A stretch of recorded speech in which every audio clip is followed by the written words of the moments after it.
क्या है वैक्यूम बम, कब बनाया गया था वैक्यूम बम और पहले कब इस्तेमाल किया गया है ये बम और कितना घातक है और क्यों पाबंदी लगाई गई है इसके इस्तेमाल करने के लिए, आज मैं इसी की जानकारी आपको देना चाहती हूँ। अंत तक बने रहिए। मैं हूँ Anita Goswami, art news channel से।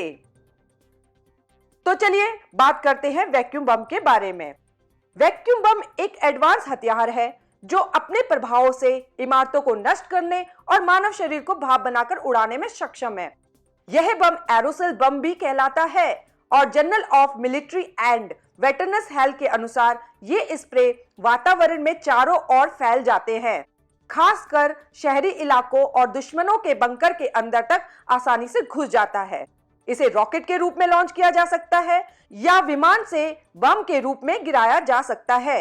जब यह अपने टारगेट से टकराता है तो पहला विस्फोटक चार्ज कंटेनर को खोलता है और मिश्रण को बादल के रूप में बिखेरता है। इसके बाद बम में लगा इग्निशन सोर्स आग को पैदा करता है जो बहुत तेजी से पूरे इलाके में फैलकर एक जबरदस्त वैक्यूम बनाता है। इस कारण हुए विस्फोट की ताकत इतनी ज्यादा होती है कि घरों की छतें तक तो उड़ जाती हैं, बंकर बर्बाद हो जाते हैं और उसमें मौजूद लोगों के शरीर के तो चिथड़े उड़ जाते हैं।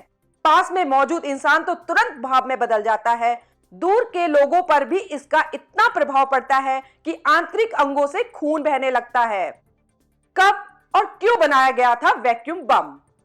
वैक्यूम बमों को 1960 के दशक में अमेरिका और सोवियत संघ दोनों ने विकसित किया था। सितंबर 2007 में रूस ने अब तक के सबसे बड़े वैक्यूम हथियार में विस्फोट किया, जिसे 39.9 टन के बराबर ऊर्जा निकलती थी। दोनों देशों ने ऐसे बमों के कई वर्जन विकसित किए हैं, लेकिन अंतर्राष्ट्रीय प्रतिबंधों के कारण उन्होंने इसे ना तो किसी दूसरे देश को बेचा और ना ही सार्वजनिक तौर पर कहीं इस्तेमाल किया है। अमेरिका के वैक्यूम हथियारों के प्रत्येक यूनिट की कीमत $16 मिलियन से अधिक आंकी गई है। पहले कब इस्तेमाल किए गए हैं ये बम?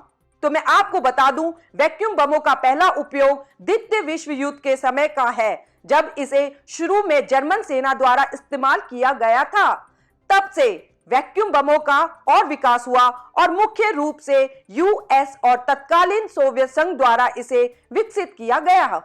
अमेरिका ने वियतनाम युद्ध के दौरान और अफगानिस्तान में अल कायदा के खिलाफ ईंधन वायु विस्फोटकों का इस्तेमाल किया। 1999 में चेचन्या में लड़ाई के दौरान रूस पर घातक विस्फोटकों का उपयोग करने का भी आरोप लगाया गया है। कितना खतरनाक है वैक्यूम बम? वैक्यूम बम को फादर ऑफ ऑल बम भी कहा जाता है। यह परमाणु बम जितना ही खतरनाक है। धमाके के बाद इसे परमाणु बम की तरह ऊष्मा निकलती है। इसके अलावा विस्फोट के साथ अल्ट्रासोनिक शॉक वेव भी निकलता है, जिसे अधिक तबाही होती है। यही वजह है कि इस बम को किसी भी अन्य पारंपरिक हथियार की तुलना में अधिक शक्तिशाली माना जाता है। एमनेस्टी इंटरनेशनल अंतरराष्ट्रीय मानवीय कानून क्लस्टर हथियारों के अंधाधुंध इस्तेमाल पर रोक लगाता है।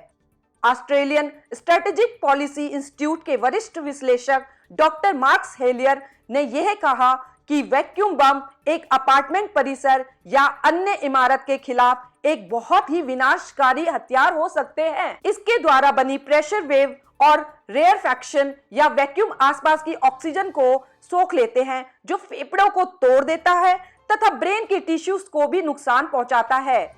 यदि ईंधन डिफ्लेग्रेट करता है लेकिन विस्फोट नहीं करता है, तो भी इसके संपर्क में आए ही लोग गंभीर रूप से जल जाएंगे और संभवतः जलते हुए ईंधन में भी सांस लेंगे। FAE ईंधन में एथिलीन ऑक्साइड और प्रोपिलीन ऑक्साइड का समावेश होता है, जो अत्यंत जहरीले होते हैं। विस्फोट से पहले FAE ईंधन अधिकांश रासायनिक एजेंटों के कारण छोड़े जाने वाले कर्मियों के लिए भी घातक साबित हो सकते हैं। तो आपको जानकारी मिल ही गई है कि वैक्यूम बम क्या होता है। दोस्तों, अगर आपको इसके अलावा कोई और जानकारी चाहिए तो प्लीज मुझे कमेंट्स बॉक्स में जरूर लिखें। अगर आपको मेरी ये जानकारी अच्छी लगी हो तो इस वीडियो को लाइक जरूर कीजिएगा और आगे भी अगर आप ऐसी जानकारी जानते रहना चाहते हैं तो प्लीज सब्सक्राइब बटन को क्लिक कर लीजिएगा। अब मैं चलती हूँ। नमस्कार।